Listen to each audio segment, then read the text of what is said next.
हमारे सभी सम्मानित साथीगण,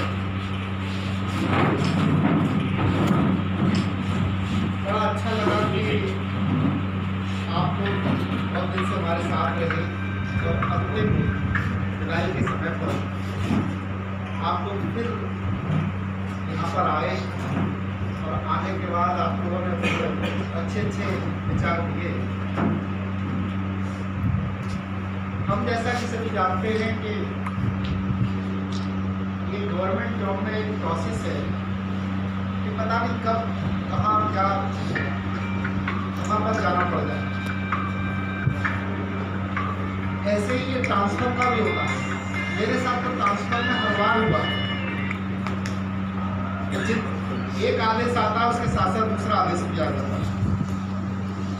जैसे एक बार आया था कि मैं डायरेक्ट झांसी से मुरादाबाद से डायरेक्ट मथुरा में, और उसके 2-4 दिन बाद पता चला कि मैं BIS मथुरा, तो 2-3 बार मेरे साथ ऐसा हुआ इस बार।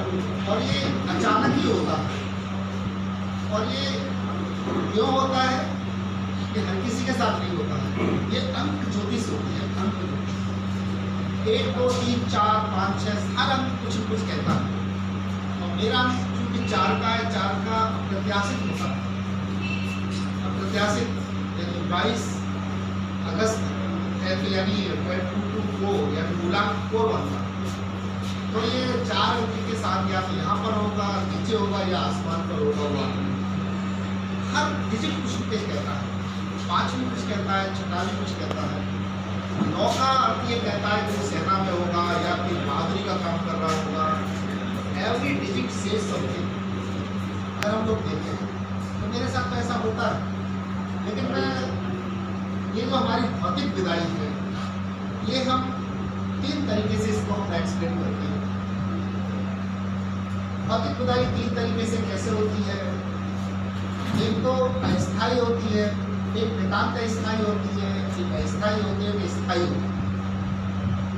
इसको हम नितांत अस्थायी मानते हैं। हम एक जगह से दूसरी जगह से तो हमारी सेवानिवृत्ति हो जाती है तो हमारी स्थायी विदाई हो जाती है उस विभाग से। और एक होती है हमारी परमानेंट, नितांत, अस्थायी और स्थायी। परमानेंट इस संसार में जाने जाना है संसार। तो ये हमारी जो है अभी पहले पायदान वाली है, कुछ दिन बाद दूसरे पायदान, हर एक के साथ ऐसा होना।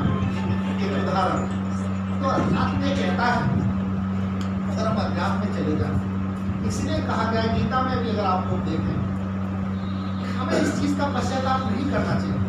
हमें इस चीज़ का सोच विचार नहीं करना चाहिए कि हमारे साथ क्या घटित हो रहा है और हमने ये चाहा था वो क्यों नहीं हुआ। लेकिन ये हकीकत है।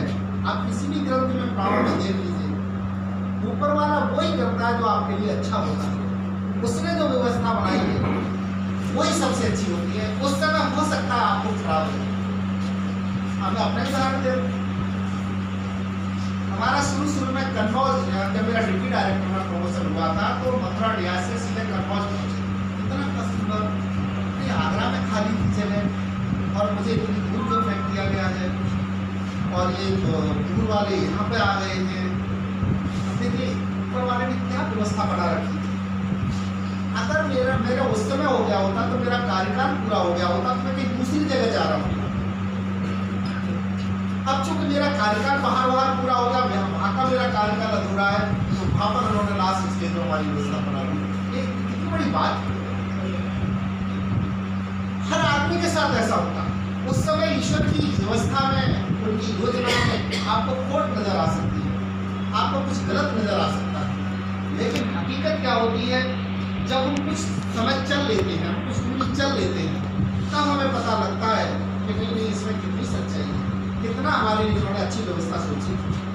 ये हमने क्यों उदाहरण दिया था, इसलिए दिया था कि ये सबके साथ होता है। ट्रांसफर से नहीं, हमारे परिवार में होता है, हमारे समाज में होता है। तो उस समय हमें जब कुछ गलत होता है तो हमें सब विचलित नहीं होना, हमें दृढ़ता रखनी और उसका इंतजार करना है। फिर आपको खुद ही पता चलेगा कि ऐसा क्यों हुआ, तो आपका विश्वास उसके प्रति और अधिक हो जाएगा, और अधिक हो जाएगा। ये सच्चाई है। इसलिए हम हमेशा धैर्य से, हमेशा सोच समझ के, मिलजुल के अपने समय को व्यतीत करना है, क्योंकि nothing is permanent in this world. कोई भी चीज़ संसार में स्थायी नहीं है, हर चीज़ अस्थायी है। एक कण भी निष्क्रिय पड़ा हुआ है, वो भी अस्थायी है, वो भी अब यहाँ पर है वहाँ पर एकदम बंद हो जाता, पता नहीं चलता कहाँ चला, तो निर्जीव। तो इसीलिए हम लोगों को ये विचार करना होगा, हम लोगों को ये समझना होगा कि कोई भी चीज़ स्थायी नहीं है, और हमारे जो चीज़ कोई अगर स्थायी है, हमारे साथ जाती है, वो हमारे कर्म। कहा गया है कि जब हम दूसरी बार जन्म लेते हैं, दूसरी जगह जन्म लेते हैं, तो प्रारब्ध हमारा साथ आता है। इतने अच्छे काम कर रहा है ये बंदा, इतना अच्छा है, इतना भला है, इसके साथ ये कैसे हो गया? तो पीछे जो चला आ रहा है उसको तो चुकता करना ही करना है। इसीलिए हम लोगों को अभी से समझना होगा, हम लोगों का अभी से समझना होगा कि हम क्यों ना उस खाते में अच्छा जमा करेंगे। उसके खाते में कुछ इधर उधर नहीं होता है। अगर आपने अच्छा जमा किया तो अच्छा ही आना, आने वाले समय पे आएगा, आगे जहाँ पर भी जाएंगे वहाँ पर भी अच्छा आएगा। हम लोगों को ये विचार करना होगा। इसलिए मैं बार बार कहता हूँ कि बहुत अच्छी अपॉर्चुनिटी मिली है बेसिक शिक्षा में। इतनी आप माध्यमिक में नहीं देखेंगे, जितनी आप हायर में नहीं देखेंगे, जितनी आप बेसिक में देखेंगे, इतनी अच्छी अपॉर्चुनिटी है। हम एक पुण्य का काम करते हैं जहाँ निस्वार्थ होता है।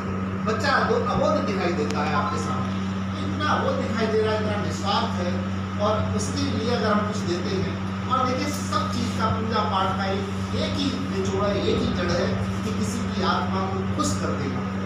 और बच्चे की आत्मा को खुश कर देना तो आपने कितनी बड़ी पूजा कर दी। यही कारण था कि मीटिंग में चाहे कुछ बोलता था, पूछता था, यही प्रयास था कि हम किसी भी तरीके से बच्चे तक पहुँच पाएँ, और बच्चे तक हम पहुँच जाएंगे तो हमने भौतिक रूप में जो पूजा पाठ किया है वो हमारा उसमें एडिशनल हो जाएगा, उसमें और बढ़ जाएगा, और बढ़ोतरी आ जाएगी। तो हमें ये प्रयास, हमें ये नहीं डरना चाहिए कि ये बेसिक साहब आ रहे हैं, खंड शिक्षा अधिकारी आ रहे हैं, PS आ रहे हैं। अगर हमने उसको समझ लिया, उसको विचार कर लिया, तो आपके काम स्वतः ही बहुत अच्छे हो जाते हैं। आपको डर लगेगा, ये डर लगेगा आज मैंने काम नहीं किया, जैसे ही शाम को पहुँचोगे घर पर तो छटपटाहट होगी, अरे आज का दिन मुझे मेरा कर्म पूरा नहीं हुआ। इसीलिए मैंने कहा था कि अगर कोई चीज़ जाती है तो कर्म। हमने प्रयास किया आप लोगों के साथ जुड़ने का, हमने प्रयास किया आप लोगों के साथ साथ चलने का। वही चीज़ एक ऐसी थी जो कि आप मुझे याद कर रहे हैं, मैं आपको याद कर रहा हूँ। आपने इस तरीके से मेरा साथ नहीं किया होगा, एक दीन भावना से मेरे साथ नहीं जुड़े होते, तो मुझे हो सकता है कि मैं मुँह से कहता लेकिन अंदर से ये भावना नहीं आती, या मैं आपके साथ पूर्ण रूप से नहीं जुड़ा होता, पूर्ण रूप से गाइड नहीं किया होता, तो आप मेरे मुंह पे तो कहते कि भाई अधिकारी है, चलो कोई बात नहीं, लेकिन अंदर से भावनाएं नहीं आती। अंदर से सम्मान भावनाएं या जो कुछ अफेक्शन, लव अफेक्शन, एवरीथिंग कहाँ से आता है? जो हम कुछ करते हैं एक दूसरे के साथ। आप किसी को रोड क्रॉस करा दीजिए, उसकी भावनाएं आपके प्रति इतनी ज़्यादा हो जाती हैं, अरे नहीं चल पा रहे, फलाने आदमी ने करा दिया। एक छोटी सी भी चीज़ किसी को प्रभावित करती है, तो हम क्यों न जितना भी समय ऊपर वाले ने दिया है उस समय को हम सही रूप से सदुपयोग करें। यही कारण था, हमने कहा था कि हमारे लीडरशिप जरूर बदल गई, लेकिन हमें नहीं बदलना। क्यों नहीं बदलना है? कि हमारे पास टीम इतनी अच्छी है, हमारे पास SR जी इतने अच्छे हैं, हमारे पास PR भी इतना अच्छे है, वो कभी गड़बड़ होने ही नहीं देगी। मुझे विश्वास था, और उसी विश्वास पर हम खड़े उतरे। रिजल्ट बताता है, चाहे गैस कर हो, चाहे और कोई चीज़ हो, हम खड़े उतरे, क्योंकि हमने इस चीज़ की परवाह नहीं की। हमने DG सर की उनकी नहीं परवाह की कि वो कहाँ चले गए, हमने परवाह किसकी की थी? ऊपर वाले की। अगर हम यहाँ पर साथ हो जाएंगे तो ऊपर वाला के खाते में जो खाता है ना, नेगेटिव पॉजिटिव चलता है, तो नेगेटिव वाले में हमारा जमा होना शुरू हो जाएगा। लेकिन हमें किस में जमा करना था? पॉजिटिव वाले में जमा करना था। तो यही हम लोगों का, और ये सदा सत्य है कि जो समय उसने निश्चित कर दिया है, उतने समय पर वो इंसान मिलके रहता है। उसका समय निर्धारित है। आपने क्या सोचा था? 4-5 दिन पहले के 1 तारीख को ऐसे हम लोग बैठेंगे, आपने मीटिंग का केवल सोचा था। इतने लोगों को उससे आज मिलना था, शेष लोग जो नहीं आए थे नहीं मिलना था, तो उनकी कमी थोड़ी है, उसने व्यवस्था बनाई थी। उसकी व्यवस्था हमेशा अटल है, सत्य है। अब कभी कभी आपने देखा होगा बॉम्बे का आदमी आपको ट्रेन में मिल जाता है, आपको बस में मिल जाता है, तो आपने सोचा था कि कभी हमें मिलेगा, लेकिन उसने कहा कि सीट पर आपके बगल में बैठेगा ये पुणे का आदमी होगा, फलानी जगह का या नोएडा का आदमी होगा, वो मिलता है। उसने लिखा है कितना टाइम तक इसको बैठना है।